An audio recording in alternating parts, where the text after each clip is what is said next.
Now in the Black Box. Whoa. With Spider Loke, Most Easty, a.k.a. BJ Keyway, and the Google Gang. Let's go! Listen. Cheetah.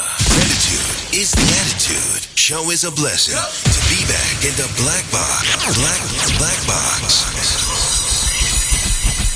Relax, roll up as we randomly react to content in these YouTube streets. Yeah. It's time for R&R. Sniper in that hustle. Big shout out to my SPR, Spotter Low. You know, I'm in the Black Box. Had to come through, tap in, show love one time. Yeah, y'all make sure y'all subscribe. Stay tuned. All that. 7 C's and 3 G's navigated with ease. Come along and take a ride with us, please. Oh, my mama, if you think it's going to get any better at the border, you are out of your mind. With them making prisons like this and a lot of other things going on, boy, this is going to keep going on to the unforeseeable future. This don't even look modern enough to be legal anywhere on this earth, except in a third world country. But with no further ado, let's see what these Mexican jailers have been up to. Mama.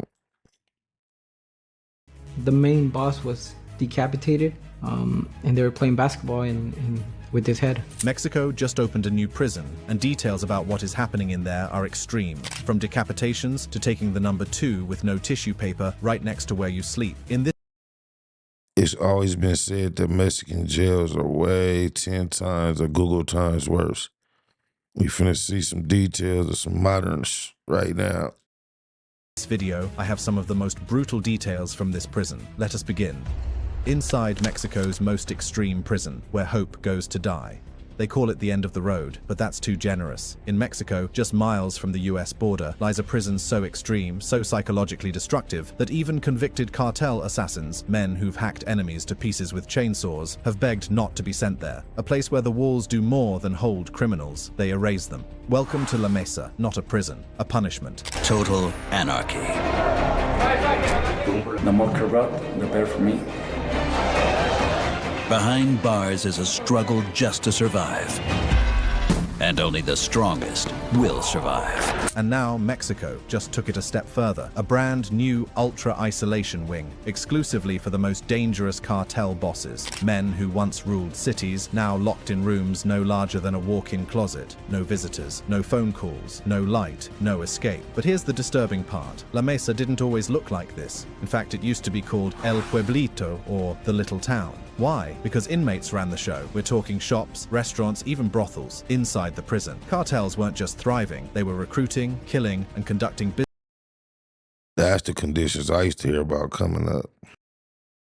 Right from their bunk beds. What changed? One man. Since 2014, director Cesar Daniel Ramirez Acevedo has ruled La Mesa with a level of control that would make North Korean wardens take notes. And under his watch, the Mexican government has quietly converted La Mesa into what is effectively a human filing cabinet. Stack them, isolate them, and erase the man before the sentence is even up. But why now? Why is Mexico doubling down with an even harsher supermax system for cartel inmates? Well, that's where this gets dark, because the answer might not just be about justice. It might be about revenge, or worse, control. But first, let's go back to where it all began. Tijuana, border city, Sin City, and one of the most dangerous places in the Western Hemisphere. Drug routes, illegal crossings, and cartel turf wars have turned this party hotspot into a powder keg of death and desperation. And when things go wrong, they end up at La Mesa. Tijuana, Mexico. Just over the US border. Weapons go to Mexico, drugs to the US. A battle that rages on with no end in sight. At the center of this chaos sits the new ultra-restrictive wing of La Mesa, Section 6. The prisoners here aren't just dangerous, they're leaders, shot callers, men like Francisco, who once tortured rivals for sport. His new reality? A dark, airless concrete box with no soap, no toilet paper, and barely enough water to survive. Commander Flores continues his hunt for rioters in Section 6. If that ain't no running water, that's crucial. Risk potential. extremely high. The air inside the isolation unit is described as suffocating. Mold spreads across the walls like cancer. Inmates are forbidden from even seeing the sun, some for months at a time. This isn't rehabilitation, it's something else entirely. It's a calculated system to break the inmate before the sentence ends. And if you think the guards are in control, think again. According to former hitmen who served time in prisons like these, the real power still lies with the cartel. Guards are often forced to look the other way, or else. The ones that are in charge are the inmates and the cartel that runs the prison system. For every prison that there is a cartel behind it. Let that sink in. This isn't just a war on crime, this is a war within the walls, and the strategy is brutal. Inmates from rival cartels are forced to share space, just close enough to breed tension, but not close enough to resolve it. This results in an emotional and psychological standoff that rarely ends well. Cartel enemies side by side for years. That's how they used to try to do the modules. That's crazy. Wonder where they got that idea from. No wonder La Mesa has had multiple full-scale riots. One insider describes a massacre where 14 inmates were slaughtered in a single night, and the main cartel boss beheaded. And yet, Mexico has decided this place needed to be even tougher. Why? I ended up getting in maximum security, and the riot popped off right 2 weeks when I was in there. There was 14 people killed.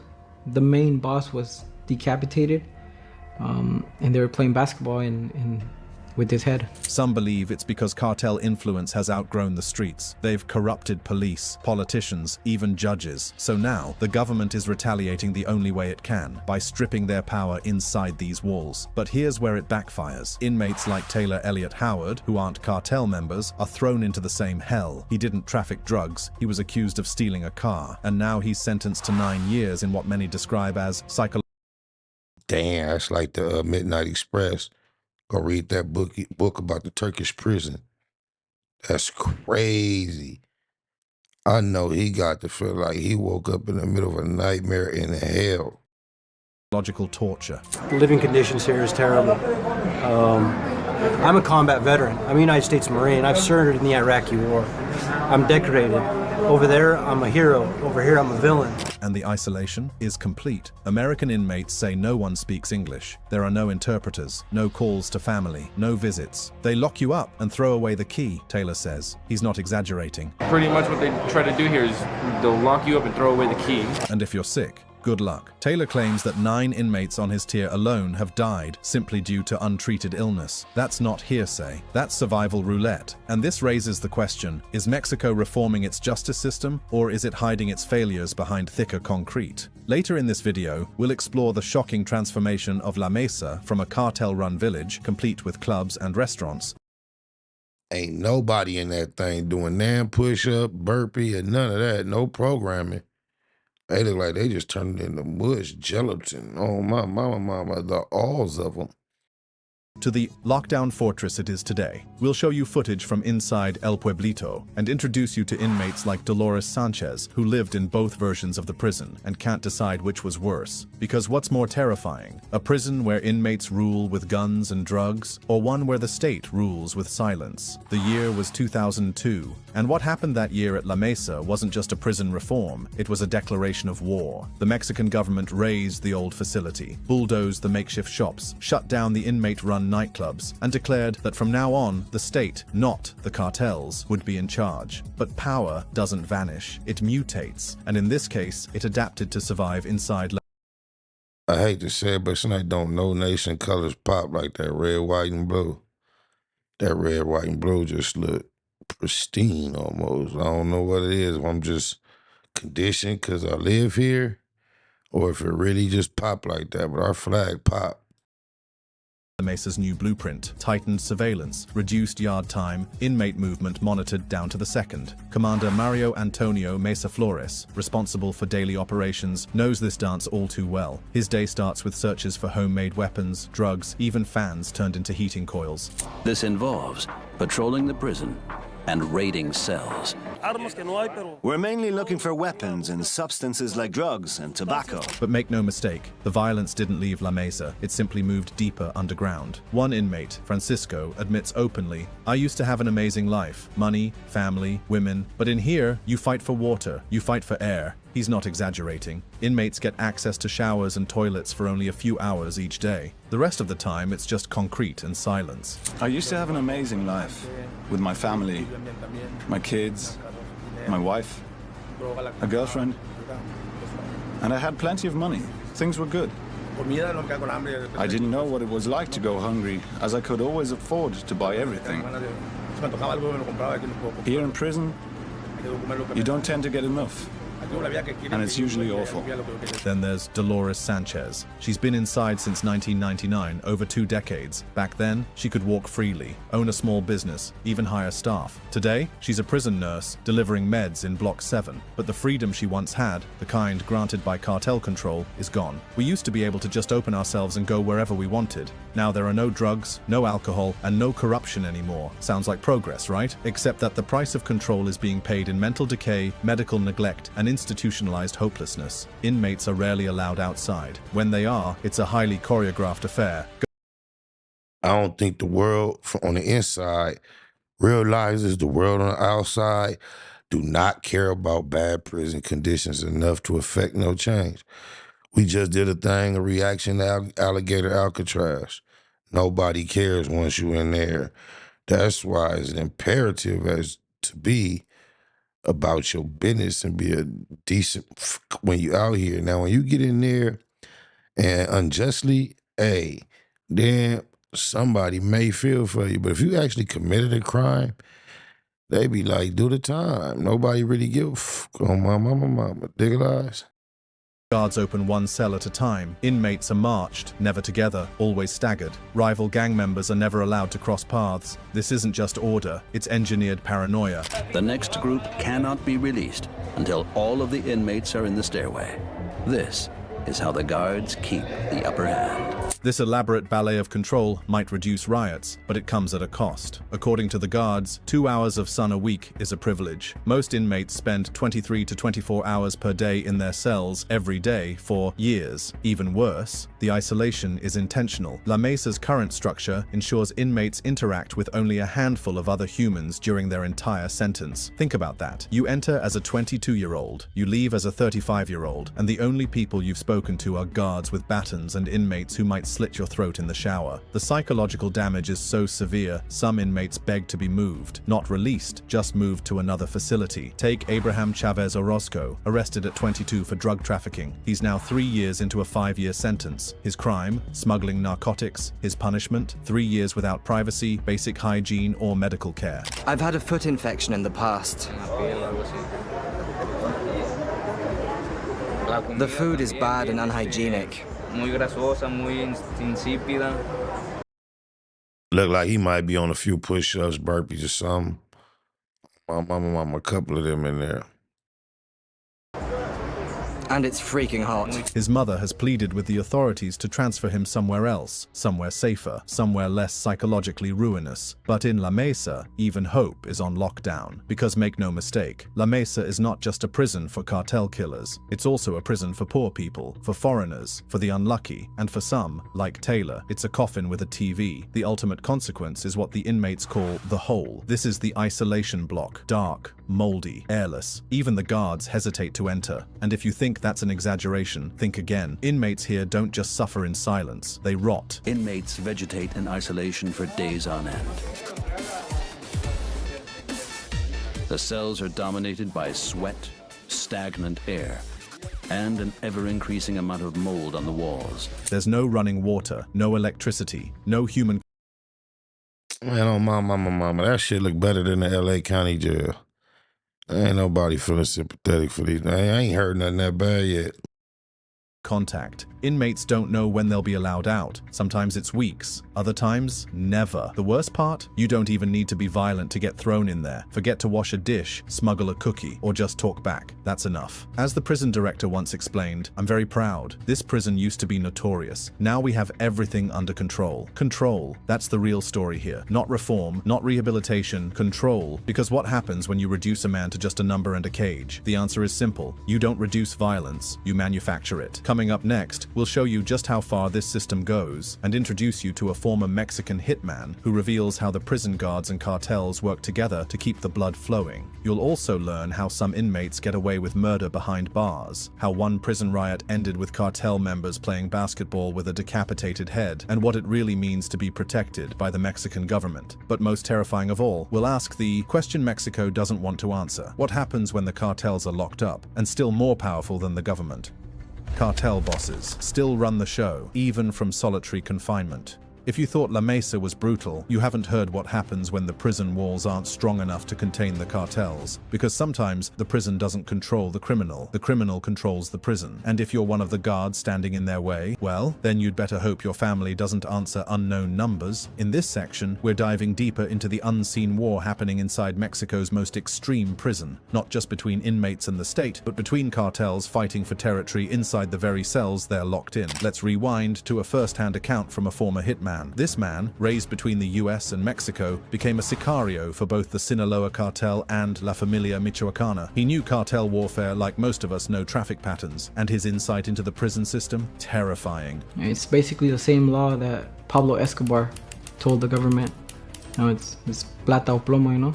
It's money or lead, whichever one you want. According to him, every prison in Mexico is run by a cartel. The guards, just props in a power play. You cooperate, you live. You resist, you disappear. And if you're a correctional officer who tries to do the right thing, you end up as a warning to others. I've known a lot of inmates in Mexico that have been felons in the US. They tell me, over there, it's a 5-star hotel compared to where we're at now. Inside La Mesa, alliances are carved out of fear, and rivalries, they don't just simmer, they explode, like the now infamous riot described by that same hitman. 14 killed, 1 beheaded. His head used as a basketball. Guards stood outside the maximum security wing and did not. Yeah, that riot, 14 killed, 1 beheaded, head used as a ball. Yeah, I don't know if I heard no stories that could quite compare to that. That's like crazy on my mama. Nothing. Why? Because the cartels told them not to enter. And the riot popped off right 2 weeks when I was in there. There was 14 people killed. The main boss was decapitated, and they were playing basketball with his head. Let that sink in. In La Mesa, there are 2 justice systems, one written in It sounds a little more believable if they said soccer. They are in Mexico. Oh, blah, blah, blah. law books, the other written in blood. That's why the Mexican government is so desperate to maintain order. Director Acevedo knows this. He's the architect of the new La Mesa, a system so tight that the most dangerous cartel members don't even see each other, let alone the guards. In Section 6, inmates from opposing gangs are deliberately scheduled at different yard times, and even then, it's only for 2 hours a week, at most. If someone breaks the rules, they vanish into solitary confinement. But don't confuse solitary with safe. One former inmate described these cells as coffins with mold. You sweat, you suffocate, and you don't know when you're getting out. Water trickles from rusted pipes. Food is minimal. Sometimes guards forget you exist. All you can do is sit or stand up for a short amount of time. We're in total isolation, without any air supply, apart from one small fan. They just leave us to rot away in here and shut the doors. And still, despite all of that, the cartels manage to thrive. How? Through fear, through bribery, and through a network more efficient than the government itself. The former hitman admitted to interrogating other inmates with the permission of guards. He had access to phones, weapons, and classified information, all thanks to cartel influence. And what was his job in prison? Simple. Find out who's loyal and who's not. We would go in with the permission of the correctional officers, pull out smartphones, start interrogating inside of the prison. He described prisons where guards prostituted female inmates to make extra money, where inmates interrogated other inmates, and where the very lawyers defending cartel members were working for rival gangs, making sure. Yeah, that's a whole different world. When you talking about working for rival gangs, that's why I say, Rosenberg, you better cut that out, talking about you run Serene, yo. The fuck? You don't get the fuck out of here with that bullshit and knock it off.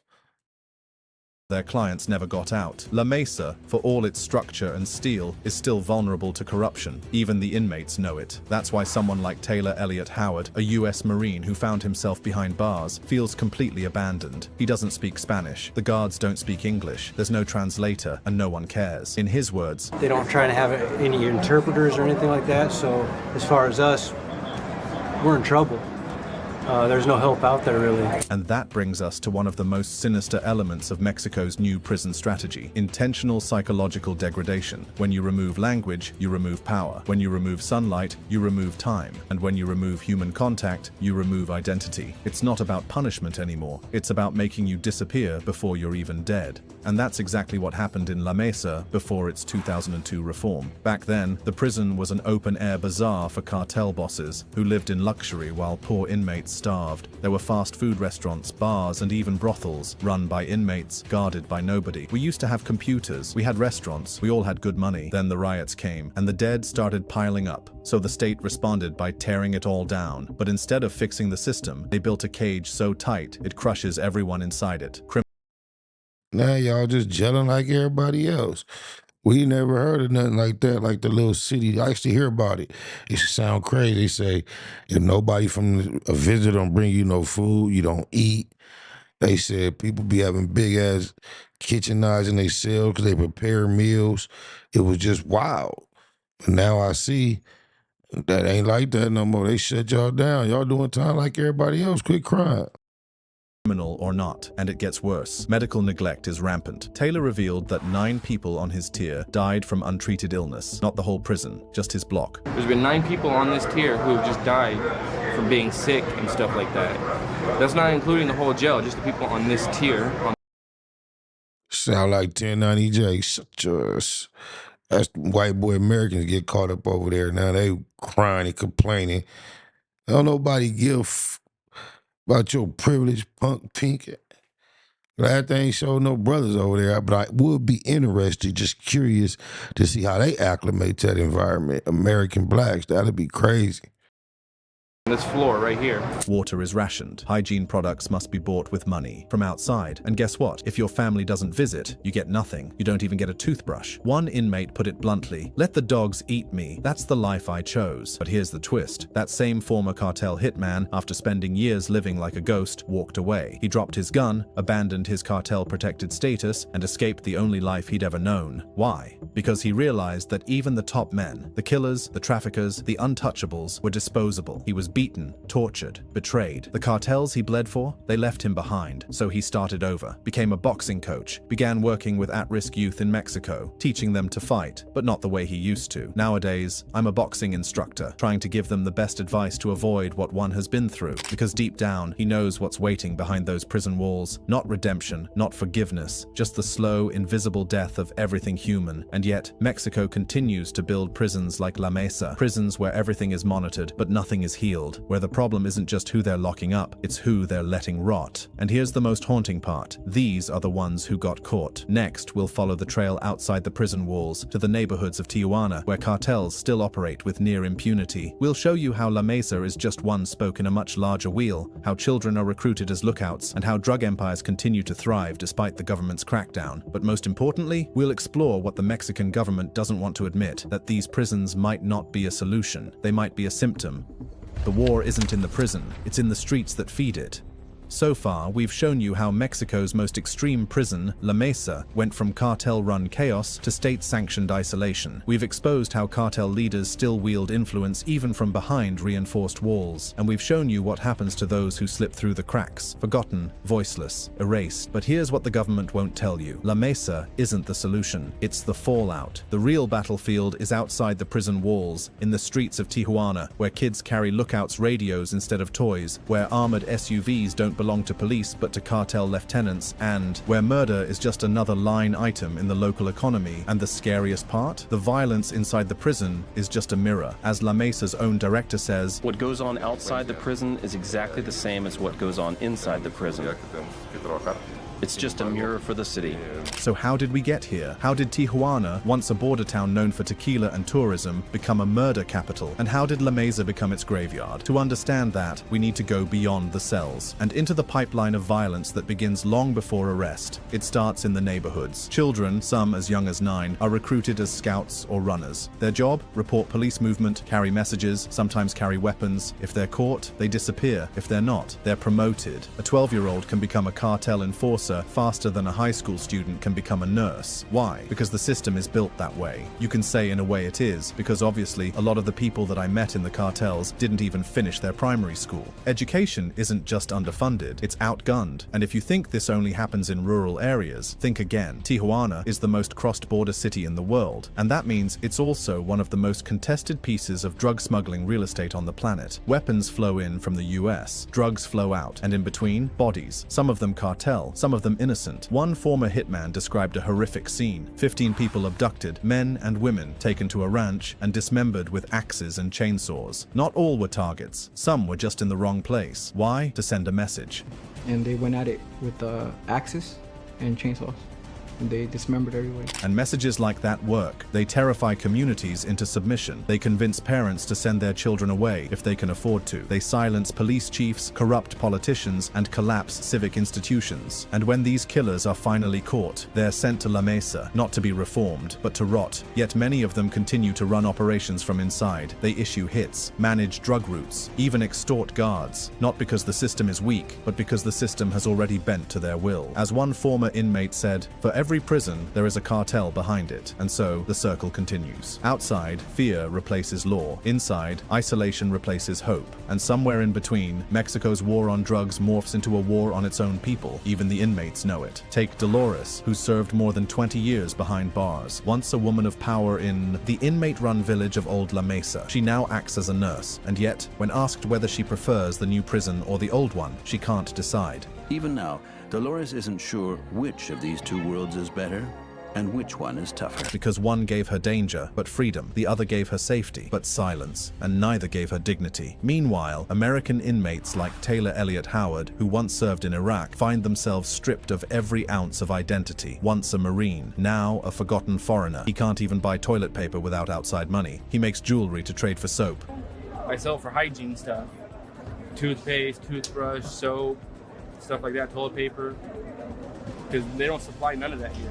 The government says it's about control, but at what cost? Because when you push a man to the edge, remove his food, his water, his voice, he doesn't just break, he changes. And when thousands of those men are released back into society, hardened, bitter, traumatized, what exactly are we unleashing? We asked a former cartel soldier if he felt regret. His answer was that he felt it only for the people he loved, not for the people he killed. That's not rehabilitation, that's indoctrination. And Mexico's most extreme prisons, they don't just contain monsters, they manufacture them, all in the name of order. The truth is, the violence inside La Mesa didn't start there. It was imported from broken homes, failed schools, abandoned communities, and years of silence. Because long before someone ends up in a prison cell, they've already been through a far more punishing system, poverty. And in Mexico, poverty isn't just a struggle, it's a trap that criminals know how to exploit better than the state does.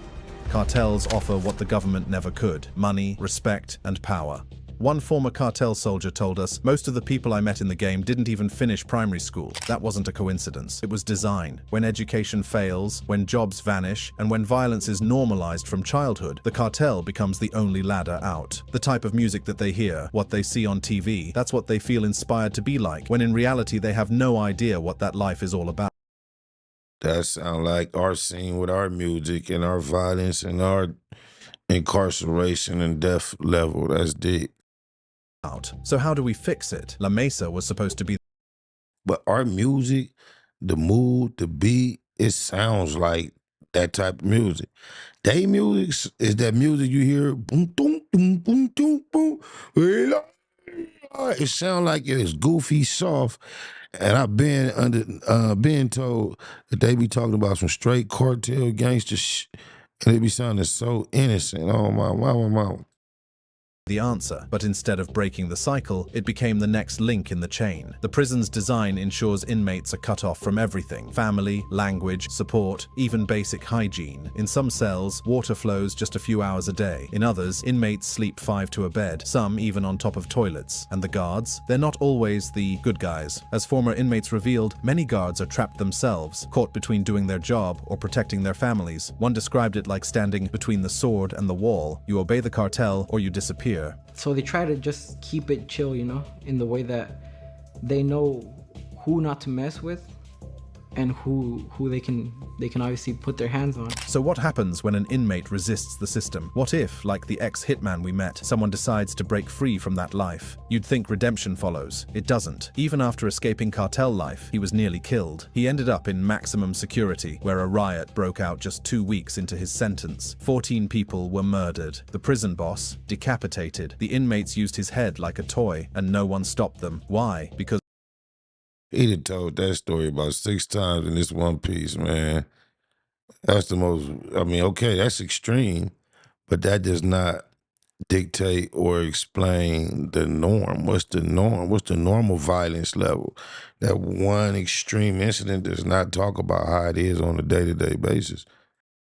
no one dared. And the riot popped off right 2 weeks when I was in there. There was 14 people killed. The main boss was decapitated, and they were playing basketball and That's another time they said the same exact story. If we cut out that story and only let them say it one time, this video will probably only be 2/3 the length. With his head. That is the level of chaos these prisons are operating under. Not rehabilitation, not order, but containment, barely. And for those who do get out, what kind of freedom are they returning to? Take inmate Francisco, a convicted cartel killer. He served 7 years at La Mesa. He hasn't heard from his family. He thinks his kids have turned to crime, and the only thing he has left, a photograph. I'm always thinking about my kids, my sons. I look at this photo every morning. Meanwhile, Abraham, the 22-year-old drug mule who still clings to hope, is desperate for a prison transfer. Why? Because in La Mesa, hope is contraband. He gets no sunlight. He sweats through 100 degrees of heat. He hasn't hugged his sister in 3 years. And his only crime? Being young, poor, and expendable. Taylor, the U.S. Marine, says it best. Just going with it, you know? Not trying to think about it too much. You don't want to stress on the situation. Because in a system like this, thinking too much gets you killed, which begs the question, if prisons like La Mesa are producing more trauma than they prevent, why does Mexico keep building them? Because prisons serve a second purpose, optics. To the public, places like La Mesa send a message, we are in control. To the cartels, they're a speed bump. And to the inmates, they are reminders that you are not a man, you are a problem, and problems don't get solved, they get locked up. But here's the twist nobody expects. Some inmates, after years in this concrete purgatory, say they don't want freedom. Why? Because the outside world is worse. It's chaotic, unpredictable, and filled with memories they'd rather not face. In prison, they know the routine, they know the enemy, and they know the price. As Dolores, serving 34 years, says when she gets out, she'll have to learn a new world, new people, new technology, and no guarantees. When I get out of here, I need to start with coming to grips with the new technology, and people have changed too. She's not alone. Others, like the former cartel gunman, speak of post-traumatic stress disorder, insomnia, and emotional numbness. They don't know how to re-enter society because the prison changed them. No, the system changed them. They tell me that I'm very cold. So it's something that you can't just let go out of the blue. So what now? We've shown you a prison so extreme that sunlight is a privilege. We've shown you a city so fractured that children grow up choosing gangs over graduation. We've shown you how the most dangerous cartel leaders still run operations from behind bars, and how the state, despite its best efforts, can't keep up. But most of all, we've shown you that La Mesa isn't the end of something. It's the beginning. Because until Mexico fixes the reasons people end up in prisons like these, it doesn't matter how many walls you build. Someone will always climb over them, or die trying. That brings us to the end of this video. For more interesting videos like this, click on the cards on your screen.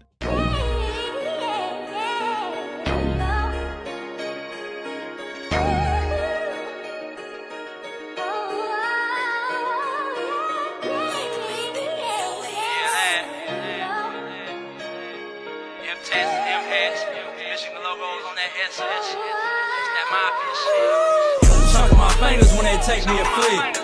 30 or better when we load up clips. My cup get low, this bitch know that I'm lit.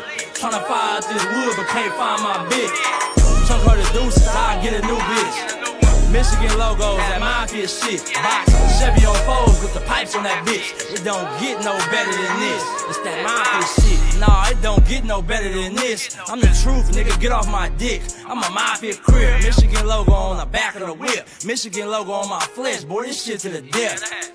Don't wanna slide, then I'm straight to the neck. Pass for a bag, then I'm straight to the set. My cup on full with a gang of my wet. Wanna beef with the set? Bring a gang of your best. From the big to the little, from the babies to the tiny, from the infants to the newborns, with the locs where you find me. From the players to the hustlers, even the non-affiliates. He ain't from the hood, but he was born in it. Blood blue in my veins, I'm born with it. Daddy, uncles, brothers, and cousins, they did it. Since a kid, I grew up seeing crippin', no cap. Michigan jersey, this a throwback. Ain't gotta holler mafia, they know that. Chunk of my fingers when they take me a flip. 30 or better when we load up clips. My cup get low, this bitch know that I'm lit. Tryna fire out this wood, but can't find my bitch. Chunk her the deuce, I get a new bitch. Michigan logo, that mafia shit. Box, Chevy on foes with the pipes on that bitch. It don't get no better than this. It's that mafia shit. Top off the Remy Martin, I hit my targets. These bitch ass niggas done got me started. A push of a button and I can start it. He ain't take the deal, cuz farted. Spark that pistol the first night I bought it. Chunking my fingers when they take me a flick. Yeah, that. It's a Chevy SS sounding just like a Hellcat with 2 pipes on it. I said it, I stand on it. Off the back, like I'm from the 40s. What you know about gold trophies? Gold chains and gold rags on me. Only politic with real homies. I know all my big homies. We put the hood on the map, hopping out a scat pack. All blue hat that say Baymax. The motherfucking truth. Why the fuck would I make it up? We be putting the belt to ass. Them niggas don't play with us. They hit me up and I'ma holler mafia crip. On the count of 2, take my flick. Yeah, that. Chunk of my fingers when they take me a flick. 30 or better when we load up clips. My cup get low, this bitch know that I'm lit. Tryna fire out this wood, but can't find my bitch. Chunk her the deuce, I get a new bitch. Michigan logo, that mafia shit. Box, Chevy on foes with the pipes on that bitch. It don't get no better than this. It's that mafia shit. Yeah, that. Big M's, that was the big exact. Mafia crib. Holla which one I say all of them. Believe that.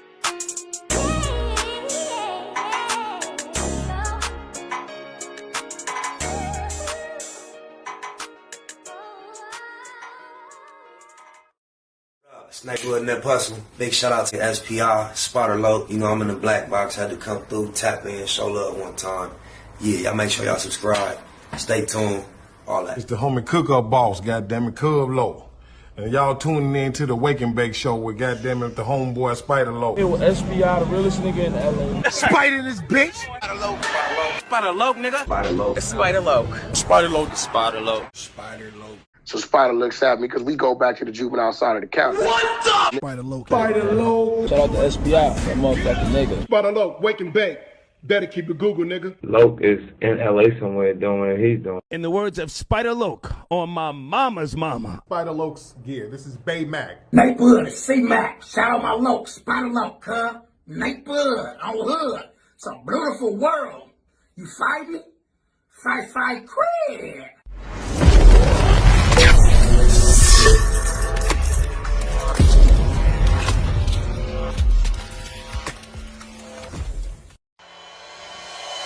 Point blank, do no subliminal dissing. When I listen, I can tell you never been on no mission. Sticking to the script, don't care if I offend you. Neighborhood crib, the marathon I overlook my competition, never seeing them.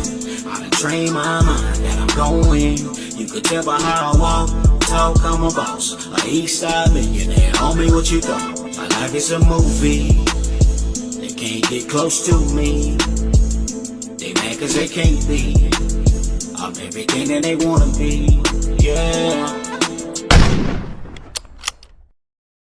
You are now in the Black Box. Whoa. With Spider Loke, Most Easty, aka BJ Keyway, and the Google Gang. Let's go! But before you actually go, that video on your screen right there, YouTube said you'll love it. So go on and click it and enjoy it. Have one on me. Oh, Bob.